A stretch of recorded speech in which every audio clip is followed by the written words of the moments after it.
Could Suzuki survive losing? Kenny Boy Roczen. Hey everybody, Walty Wanderers, buckle up, strap in. We got a hard hitting, pull no punches, no sugarcoating it, no rainbows, no sunshine. I'm just going to give it to you and give it to you straight. We got a good one to unpackage today. Welcome to the show. I hope everybody's doing great. So could Kickstart Kenny leave Suzuki? And if he does, and I mean, that's the $1 million question.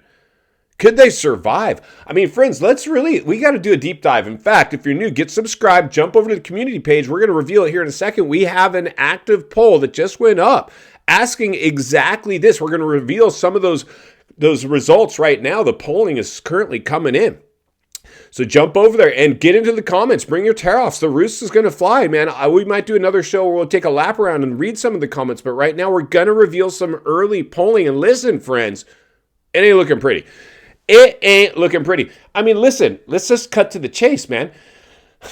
Chase Sexton, you're next for it. We got to show Chase. I mean, because Chase is almost in the same boat with KTM. I don't know. It might even be worse. Like, I don't know if Chase is really in love over there at KTM. I think KTM is going to be shopping for a new rider. It might be Kickstart Kenny at this point. Like, it wouldn't surprise me. But let's cut to the chase in terms of the climate with Suzuki.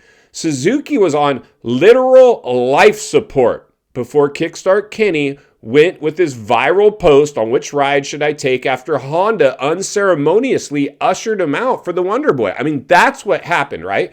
And listen, Honda has spent a katana. Kenny Boy's, the majority of Kenny Boy's money, his wealth, came from when he was at Honda because he was commanding fat guaranteed money because at that time he was a championship contender.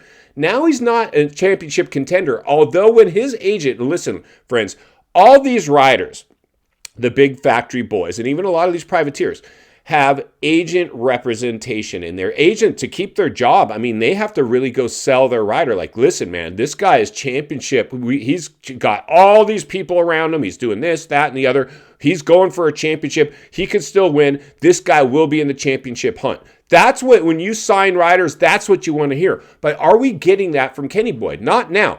If I'm shopping Kenny Boy around, nobody, maybe Tomac, maybe Sexton, is somebody that you go, yeah, these guys are championship contenders. But, I mean, with the Wonder Boy, it's pretty much everybody racing for second because the Wonder Boy, as much as I hate to say it, because I think there's no comparison, he's really like the new Jeremy McGrath in terms of dominance. Jeremy dominated for a long time, at least Supercross, King of Supercross for a long, long time. So, I mean, most people knew, and the factories needed heavy hitters. And the reality is this, I mean, Honda's gone all in. I mean, if you've watched my last video, Honda has gone all in on the Wonder Boy. They will not lose him. They will do anything. They will go bankrupt trying to keep that guy. I mean, that's how much money they're throwing at that crew.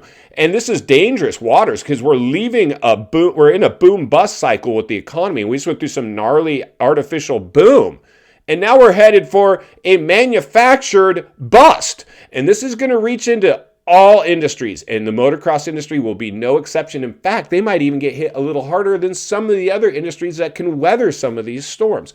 So when it comes to Suzuki was on life support, and when Kenny Boy came along, he tried to tell us, and Kenny Boy, I love you, brother. I mean, you're a veteran. We're all cheering for you, dude, and we know there's a place. We want to see you stick around. We don't want to see you go, and I know you don't want to go, and I know as long as it financially makes sense, you will stay out there. But at this point in the game, you've had the big injury. I mean, the biggest of injuries. I mean, a huge injury, a career ender, and came back from it. So, like, at this point, you're really riding on the house's money, in my opinion.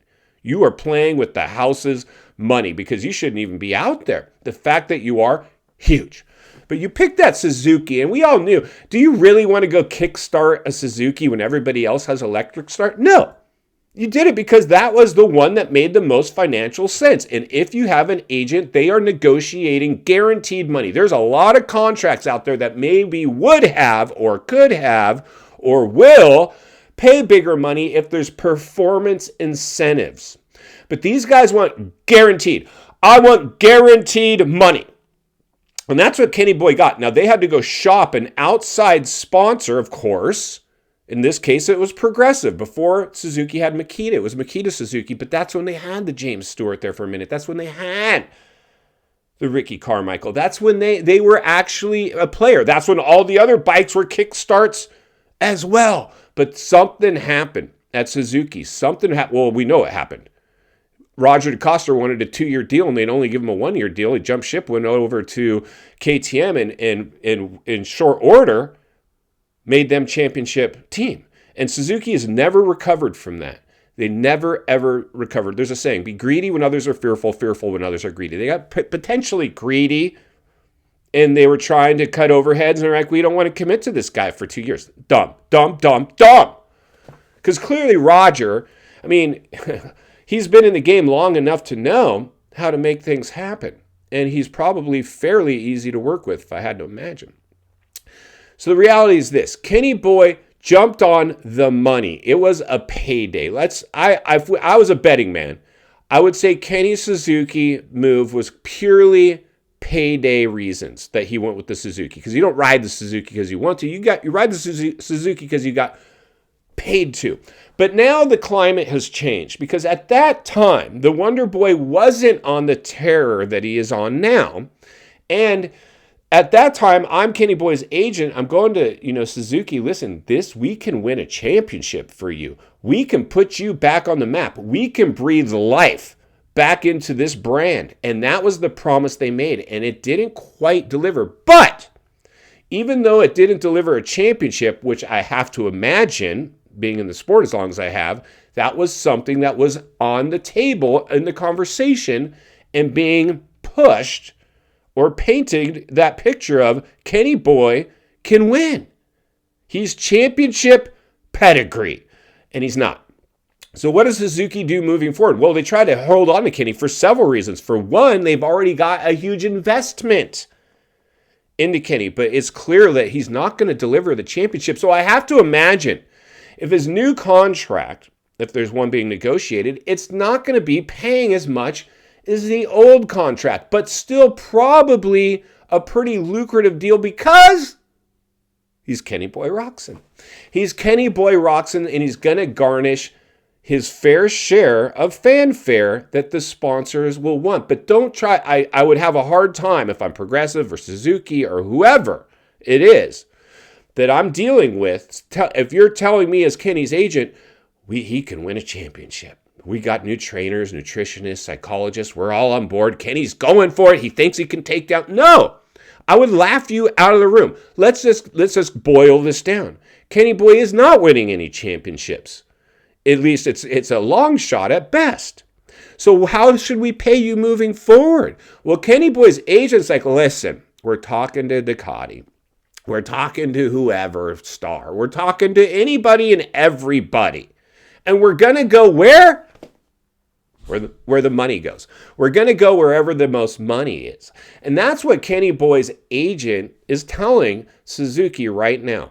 So the reality is this. We asked it on the community page of the YouTube channel. If you're new, get subscribed and jump over there and participate. There's an active poll going on right now. We'll probably revisit it later and take a lap around the comments. But I want to give you guys a sneak peek into some current polling around Kenny Boy and Suzuki. Let's jump over, check out that polling, then we'll meet back here and wrap it up. Let's get started. All right, race fans, buckle up, strap in, roll up your windows, lock your doors. When asked on the Walty Wanderers community page of the YouTube channel, can Suzuki survive losing Kenny Boy Roczen? The majority of you saying nope. Unfortunately, I don't think Suzuki is going to be able to survive losing Kickstart Kenny.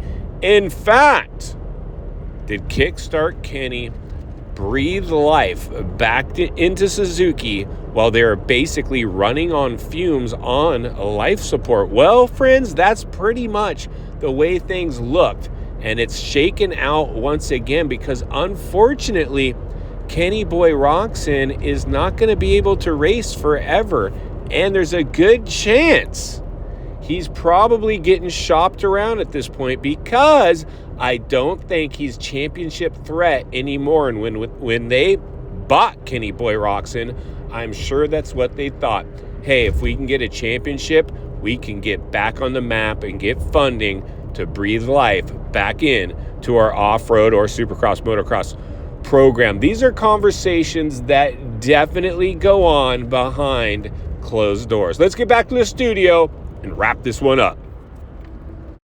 All right, friends, welcome back. So the majority of you is saying, Suzuki is not going to be able to handle, or survive rather, losing Kenny. And I think if we're really boiling this down, if we get into the comments in a future video, what we're going to learn is this. You see, the reality is this. Suzuki was already on life support and whispers of them pulling out their factory effort, which in all intents and purposes, they really have. I mean, that's really not even a factory effort there anymore. They're under Hep Suzuki, a privateer team that happened to house Kenny. And because they don't really have a factory effort, I mean, they're really just on life support, limping around out there, riding on Kenny's coattails to see if they could resurrect the brand. And like I said before we cut to the polling, his agent, if I had to imagine, painted the picture when they initially grabbed Kenny, because he had just won World on one of the Hondas. He had just, he was still very valuable rather, and viable commodity in the motocross industry and supercross. And I would have to imagine we were saying, like, he could definitely, I mean, he won a race, right? So the guy can win. But he needs all the planets to align properly to do that. He needs a little bit of luck. He's not just going to go out there and smoke anybody. And that's kind of the challenge where the sport's now almost working itself to this pinnacle where, I mean, the bikes are just so powerful. Like, how do you contain that much power on these tight tracks? There's not a lot, and the tracks become so cookie cutter because they've got all these executives who don't know how to ride. They're making it safer. You can't make motocross a safe sport. Just bring back the mud pit, the gravel pit, whatever you got to do, sand pit, on-offs, dragon backs, whoop sections a mile long. Throw it all. Let these guys go down. Because the thing is, you guys, with dirt bikes, we all are going to go down. Now, I'm all for safety, and we can innovate safety equipment, do certain things on the track. And I'm not saying make it just a complete blood sport out there where you're guaranteed to crash. Like, we want to keep it clean, but we want to see some separation. We want to see some riders battling. These things are so tight. It's just so single file, right? And if you don't get a start, you're done. In final thoughts, I come to you as a friend, as a content creator, as a moto guy. Wants to see you not only win on the track, off the track. Understand the waters you're swimming in now. Shark infested, Suzuki, Kickstart, welcome to the swimming pool. Listen, man, it's really kind of clear at this point, and it's like the industry's been saturated. Wall Street infiltrated it. You guys were already in a little bit of problems, and I'm putting that mildly, before this whole thing shook out. All of a sudden now you guys went all in on Kenny Boy. Understandable, smart move. It bought you guys some time. But if I'm Kenny Boy's agent, I'm shopping him around again. And that's got to make you guys nervous. And that's why Walty will have to be here to blow the lid off it every step of the way. Because it's not only what we need, it's in fact what we deserve. If you appreciate the content, I want to humbly ask you to give the video a like, subscribe to the channel, leave a comment below. I'd love to hear from you. Social media links in the description of this video if you'd like to follow me there, along with links to channels I've appeared on I think you might enjoy. If you enjoyed this video, you're going to love the next video, and there's an easy subscribe icon for your convenience. As always, thank you for your time. Don't go over the bars. God bless, and I'll see you on the next video.